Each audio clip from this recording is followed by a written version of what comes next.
Pull up a map of North America in your head and find the thin finger of land hanging off the bottom of California down into the Pacific. Baja, about 760 miles long, narrow the whole way, mostly rock and cactus, and one of the driest places on the continent. A man named David Rosenval says that is where the Book of Mormon happened. Not part of it, all of it. Every city, every migration, every war, 1,000 years of history on that one strip of desert. Earlier this year, he spent an hour and a half laying it out on a channel called The Stick of Joseph, and something like 188,000 people sat through it, which is an enormous number for a conversation about a map. So tonight, the new theory on Book of Mormon geography and whether it holds up. I'm not going to tell you this proves the Book of Mormon, and I'm not going to tell you it's nonsense either, because I've read it and it isn't. What I'm after is the thing that sits on top of every one of these maps and sells them, which is certainty. Somebody hands you a map and calls it proof, and it isn't. And when you find that out, the thing that cracks is not the map. So the enemy tonight isn't Rosenval, who I think does careful work, or the scholars who disagree with him. It's the confidence merchants. My standing rule here, in case you're new: take the question seriously, be fair to every side of it, and hold my own faith without shouting about it. Before the maps come out, one short ask. This is a small channel, still early, built on the idea that people deserve the actual evidence, the parts that help our case and the parts that don't. If that's what you're here for, liking and subscribing makes a real difference at this size. And tell me what part of the world you're watching from tonight. I like seeing the spread. Start with the one fact that ought to lower the temperature in this whole argument, and almost never does. The church has no position on any of this. That's not me being diplomatic. It's published. In its own Gospel Topics material on Book of Mormon geography, the church states that it takes no position on the specific locations of Book of Mormon events in the ancient Americas. No official map, no approved model, nothing. And the reason is worth knowing, because it's not squeamishness, it's that Joseph Smith didn't leave one. The statements attributed to him over the years point in different directions, some toward Central America, some toward North America, some of them recorded years later by other people, and historians argue about which are actually his. So the church has a founder who did not settle it, a text that describes a place in detail without naming a single modern landmark, and a membership that would very much like an answer. That combination is the whole reason this argument has run for 180 years and will still be running when everybody in this video is gone. Which means something important for how you should watch tonight. Nobody in this fight is speaking for the church. Not the Mesoamerica people, not the Heartland people, not Rosenval, and not me. Every one of us is a reader with an opinion. Hold everybody to that standard, including me, and you'll be a much harder person to sell a map to. And you should know why Joseph didn't settle it, because every camp in this fight claims him, and every camp is quoting something real. Here's what he actually left behind, and watch how it pulls in two directions at once. In May of 1834, marching across Illinois with the relief expedition we covered in Part 3, Joseph and his men opened a burial mound and found a skeleton with an arrowhead between the ribs. And Joseph said the man's name was Zelph, that he had been a white Lamanite, a warrior under a great prophet named Onondagas, who was known from the hill Cumorah, or the eastern sea, to the Rocky Mountains. Now that account is gold to the North American camp, and you can see why. It puts Book of Mormon people in Illinois, out of Joseph's own mouth. But here's the honest problem with it. At least 4 men in that camp wrote it down, including Wilford Woodruff and Heber Kimball, and their versions don't agree with each other. And some of the details in the version everybody quotes were stitched together by a church historian years afterward from those competing journals. So it's real, and it's evidence, and it is not a clean quotation. Then 8 years later, pointing the other way. In 1841, an American traveler named John Lloyd Stevens published Incidents of Travel in Central America, the book that introduced the English-speaking world to the ruined cities of the Maya. It landed in Nauvoo like a bomb, and in the autumn of 1842, the church's own newspaper, the Times and Seasons, ran unsigned editorials pointing at those Central American ruins and saying essentially, look, here it is. Joseph Smith's name was on the masthead as editor. The Mesoamerica camp treats those editorials as his. The North American camp answers that being listed as editor is not the same as writing the copy, and that the actual author was probably William Phelps or John Taylor. And you know what? That's a fair objection. It's also an objection that would sound very different if the editorials had pointed at Ohio. So that's the situation. One man, two directions. Both pieces of evidence genuine, both contested, neither one a settled statement. Which is exactly why the church, which has all the same documents you do, declines to referee. And there's one more move worth knowing, because it tells you the institution is watching this. For decades, the introduction printed at the front of the Book of Mormon said the Lamanites are the principal ancestors of the American Indians. In 2006, that was quietly changed to say they are among the ancestors. One word, and it moved the church's own front matter from a claim about a whole hemisphere's population to a claim compatible with a small group in a limited area. Nobody announced it. If you own an old copy and a new one, go look. So before we look at anybody's map, let's build the one the book itself demands. Because the text is a far more demanding client than people expect. Here's what you get if you sit down with the Book of Mormon and a blank sheet of paper and refuse to look at a real map at all. You get a land northward and a land southward, joined by a narrow neck. And the book puts a number on that neck, which is the single most useful sentence in this entire subject. Alma chapter 22 verse 32 says, "The distance from the East Sea to the West Sea, across that line was a day and a half's journey for a Nephite. A day and a half of walking. Call that 30, maybe 40 miles at a hard pace. Not 100, not 300. You get a narrow strip of wilderness running east to west, dividing the Nephites from the Lamanites. You get a river called Sidon, the only river the book bothers to name, running north, with its head up near that strip. And it is a real working river in the story. Armies cross it. After one battle, the dead get thrown into it, and the current carries them out to the sea. You get 4 seas, named in Helaman chapter 3 verse 8 as the Sea South, the Sea North, the Sea West, and the Sea East. You get people in the land northward building with cement, and the book tells you why, because they'd run out of timber. You get highways cast up, connecting cities. You get travel times you can measure, like the group in Mosiah who walked from the land of Nephi to Zarahemla in about 3 weeks. And you get numbers. This is the constraint people skip past, and it's the heaviest one in the book.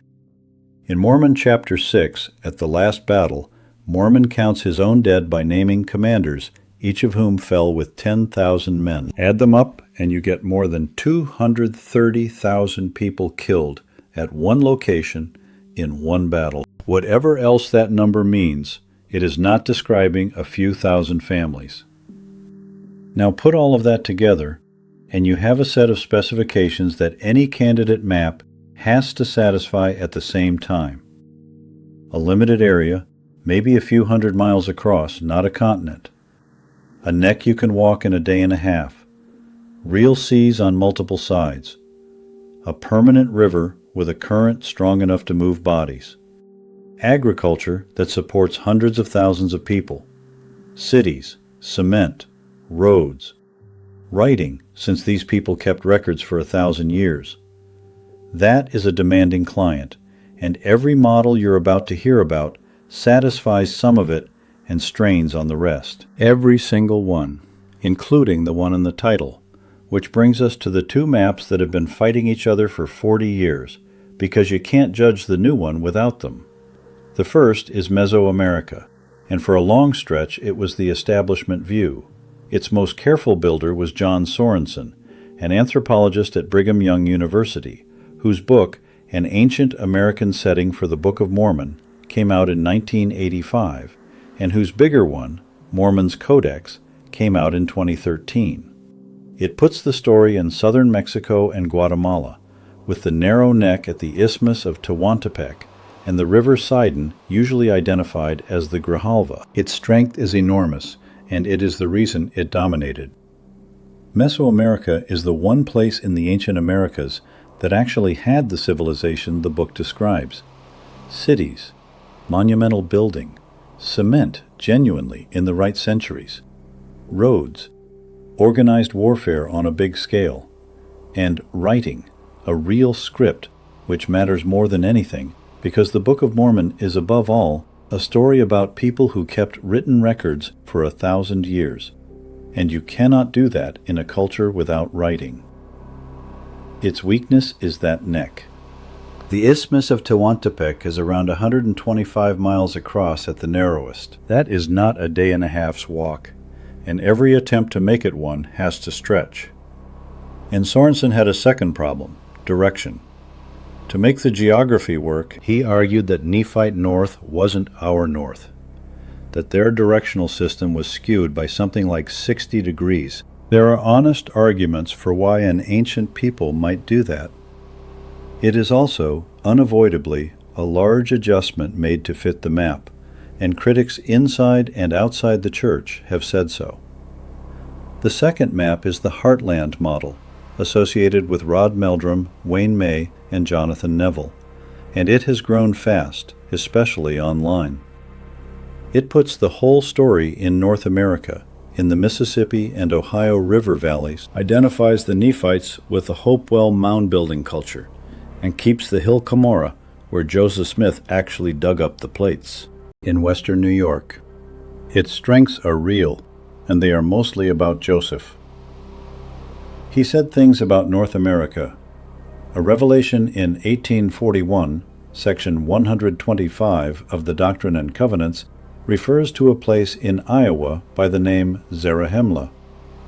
And the plates were in New York, which is a fact no other model gets to use. Its weaknesses are the mirror image of Mesoamerica's. The Hopewell were remarkable people, and they built extraordinary earthworks, and they had no writing system, no cement cities, and nothing resembling the urban civilization the text describes. And the distances are impossible. The Heartland map is roughly the size of Western Europe, which turns a day and a half's walk into a joke. So that's the standing scoreboard before the new theory arrives. One model with the right civilization and the wrong distances. One model with the right founder quotes and the wrong everything else. And a text sitting there refusing to bend for either of them. Now the new one, and I want to lay it out the way its authors would before I lay a finger on it. The Baja model didn't actually start this year. It goes back to work by Lynn Rosenval, who taught geography at the University of Calgary, and his son David Rosenval, who works in digital mapping. And they've been publishing it for years on a site called A Choice Land. What changed is that it got a big platform in 2026 and found an audience. Their method is the part I find genuinely interesting, whatever you think of the conclusion. They went at it as a mapping problem rather than an archaeology problem.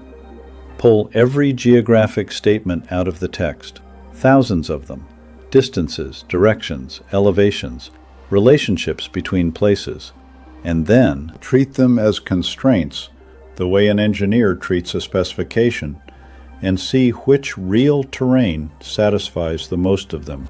Not, where would we like this to have happened? Where does the specification actually fit? And their answer is the Baja California peninsula laid out like this. The land of Nephi in the south, Zarahemla and Bountiful in the middle, the land of desolation in the north, the narrow neck of land in the middle of the peninsula. The sea east is the Gulf of California, The sea west is the Pacific. The River Sidon they identify as the Rio San Ignacio. The narrow strip of wilderness is the mountain spine running down the middle. And the cities were built of wood, earth, and cement rather than stone, which is their explanation for why nobody has found ruins. They point to old roads on the peninsula as candidates for the highways cast up, to a Mediterranean climate in the north matching the world Lehi's family came out of, and to language arguments about Semitic elements in the Uto-Aztecan family, which is real published work by a linguist named Brian Stubbs, contested by other linguists, and worth its own episode sometime. So does it hold up? Let me give you the case for it first. And I want to be honest that it's better than I expected. Start with the specification we built earlier and score it. On scale, Baja is the only major model that just works. The peninsula is narrow. There are places you could cross it on foot in a day and a half without anybody having to redefine a day or a Nephite. Mesoamerica has to stretch to 125 miles. The Heartland has to stretch to something the size of a continent. Baja doesn't have to stretch at all. That is not a small thing, because that verse in Alma is the tightest measurable constraint the book gives us, and this is the only map that clears it comfortably. On direction, north is north. No rotation, no reinterpretation, no 60-degree skew. The peninsula runs northwest to southeast. Seas on both long sides, land northward and land southward, exactly where the text puts them. Again, it just works. On the four seas, Baja does better than anybody. A long, thin peninsula genuinely does have water on essentially every side, which is the plain reading of Helaman 3, and it's a verse the other two models tend to hurry past. On isolation, it fits the mood of the book. These are people who behave for 1,000 years as though they are the only ones out there. That is a strange way to behave in the middle of the Maya world. It is a much less strange way to behave on a desert peninsula.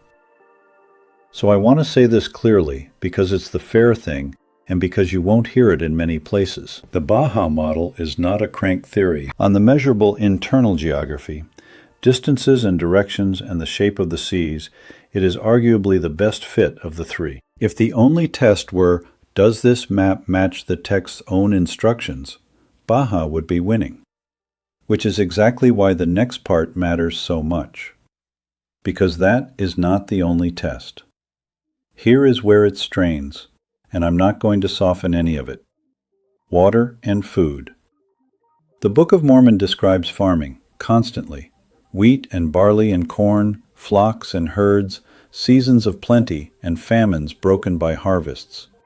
Baja California is one of the most arid regions in North America, and the peoples who actually lived there before contact, the Cochimí, the Guaycura, the Pericú, were not farmers. They were hunter-gatherers and shellfish collectors, and they were that way because the land does not support anything else without modern irrigation.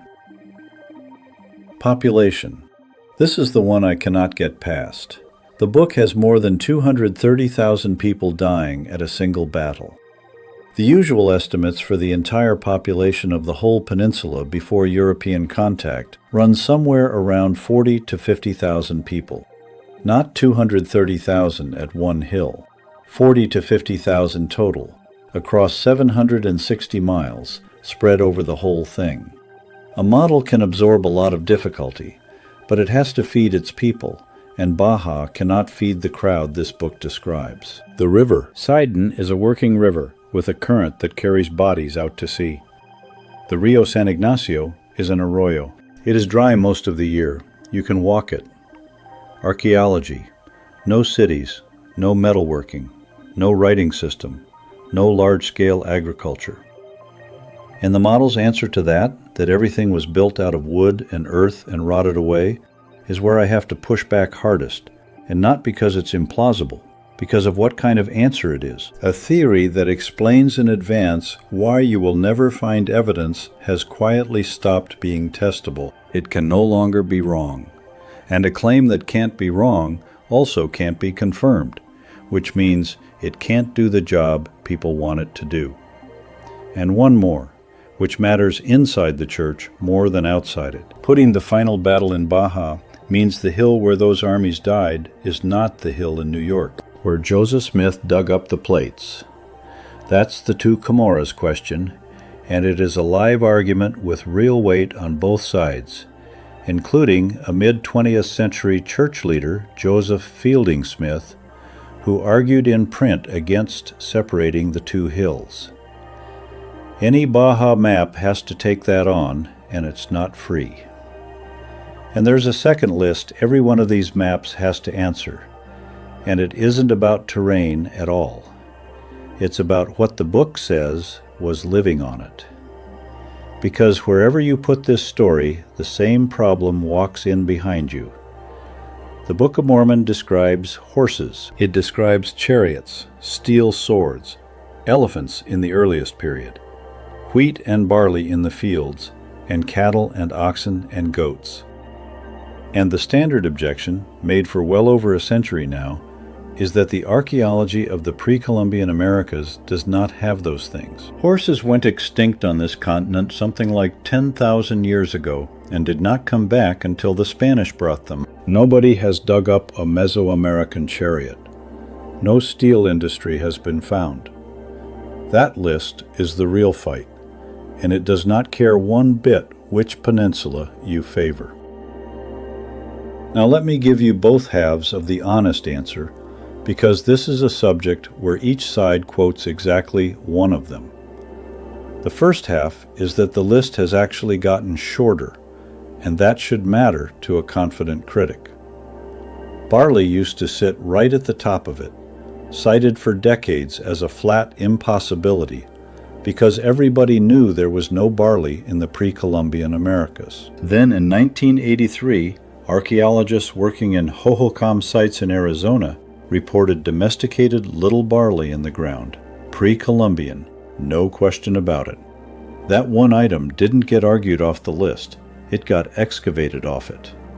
And if a century-old certainty can turn over in an afternoon of digging, a person who says the remaining items are settled forever is claiming to know how the next century of archaeology comes out.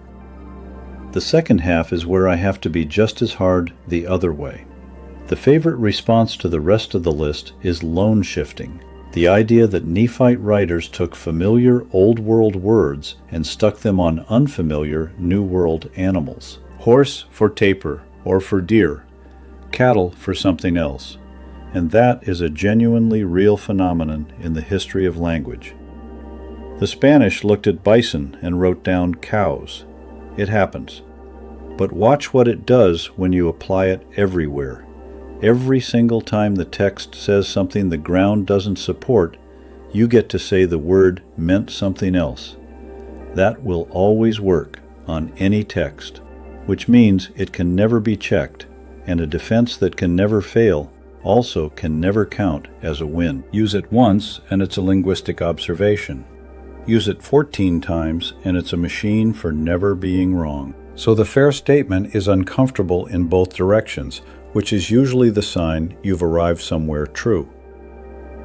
The anachronism list is real. It is still substantial, and no geography model, Baja or Mesoamerica or Heartland, has made it go away. And it is also shorter than it was in 1900, and the people who shortened it were holding trowels rather than arguments. And there's one more objection I have to put in front of you here, because it connects directly to the maps in a way most people miss: genetics. The argument is simple, and it has done more damage than the horses ever did. If a family left Jerusalem around 600 before Christ and their descendants filled the Americas, we should be able to see Middle Eastern markers in Native American DNA, and we don't. The overwhelming majority of indigenous American lineages trace back to Asia, and they do it clearly. The Church has published on this too, an essay called Book of Mormon and DNA Studies, and its answer is worth understanding rather than dismissing, because it is mostly a lesson about what population genetics can and cannot do. Over 2,600 years, a small founding group's distinctive genetic markers can disappear entirely from the descendant population, while those descendants are walking around everywhere. That's not special pleading, it's founder effect and genetic drift, and it is standard. If you go back far enough, most of your own ancestors left you no detectable DNA at all. But notice the price of that answer, and notice who's paying it. That defense only works if Lehi's family was a small group that arrived among a much larger existing population and stayed in a limited area, which is not what this church taught for most of its history. It's the same shift as that one word in the introduction, from principal ancestors to among the ancestors. And it happened in the same decades that the genetics came in, which brings the whole thing right back to tonight's subject. Every serious model on the table now, Mesoamerica, Heartland, Baja, is a limited geography model, all three of them. And the reason is not that somebody made a discovery. It's that a hemispheric reading stopped being defensible, and every map now being drawn is a map drawn inside that retreat. That's worth saying out loud before anybody calls any of them proof of anything. And now the argument I owe you, the one from outside the whole conversation, and I'm going to give it every inch it deserves. A skeptic listening to all of this doesn't care which map wins. He cares that there are three. His argument goes like this. Here are three mutually exclusive maps. They are separated by thousands of miles. Each one was built by intelligent, sincere, faithful people working from the same book. Each one reports a good fit. Each one has produced its own evidences, its own expeditions, its own conferences, its own photographs of suggestive terrain, and each one's proponents can explain in detail why the other two are wrong. Now what, he asks, would you expect to see if the text did not describe a real place at all? You would expect exactly this: a description vague enough and general enough that motivated readers can fit it to many landscapes, none of which can be confirmed, all of which generate believers. And he'll add the sharpest part. Every one of these models begins at the conclusion. Nobody in this field started with a landscape and asked what happened here. They started with the book being true and went looking for somewhere to put it. I'm not going to pretend that's weak. It is the strongest thing anyone says about this subject, and the honest response has two parts. The first part is a concession. He's right that a geography model is not evidence. It can't be. Fitting a story to a landscape after the fact demonstrates that the story is fittable, and that is a much smaller claim than anybody selling a tour wants it to be. Every Latter-day Saint should be clear-eyed about that. The second part is the piece his argument leaves out. The internal map is a test the book could have failed, and it didn't. Take a text of that length, written in pieces over centuries by different narrators, full of hundreds of incidental geographic references, migrations, campaigns, borders, river crossings, directions of retreat, none of it in one place, none of it drawn out. Now plot it. It comes out coherent. The rivers run consistently. The armies move in ways the borders support. Nobody sails east to a place that was west, 200 pages earlier. People have been building internal maps from this book since the 1830s, and they keep coming out compatible with each other, whatever real-world continent anybody then wants to hang them on. That doesn't prove a location. It does mean the geography inside the text behaves like a place rather than a backdrop, and any explanation of the book has to account for that. It's not nothing. It's just also not a map of the earth, which brings me to the thing I actually wanted to talk about tonight, and the reason I made this episode instead of a different one. There is money in certainty. Not in this theory in particular, in all of them. There are books, there are DVD sets and conference tickets. There are guided tours to Guatemala, to the Ohio Mounds, and now to Baja, and they are not cheap. There are expeditions with camera crews. And I want to be careful here because I am not accusing anybody of running a scam, and I don't believe that. The people doing this overwhelmingly believe every word they're saying, and some of them have given their whole working lives to it for very little in return. But look at what the incentive does to the language. A maybe does not sell a tour. Interesting but unproven does not make a thumbnail. So somewhere between the research and the audience, the hedge falls off. What started as this terrain is a candidate that satisfies several textual constraints, arrives as evidence found, proof discovered. What they don't want you to know. And once one channel is at proof, a channel still saying maybe looks weak next to it, so the whole field ratchets. That's not a conspiracy, it's just what happens when curiosity meets an algorithm. And I'd point at the last few months as the clearest example I've seen. A serious researcher does a long, careful, hedged interview about a mapping hypothesis, and it does 188,000 views. Within weeks, the search results fill up with recycled content farm videos, stock jungle photographs, all caps titles, promising ancient secrets the original researcher never claimed. The man doing the work says candidate. The people harvesting his numbers say proof. Watch for that gap. It's the single most useful skill you can have in this corner of the internet, and it works on my videos too.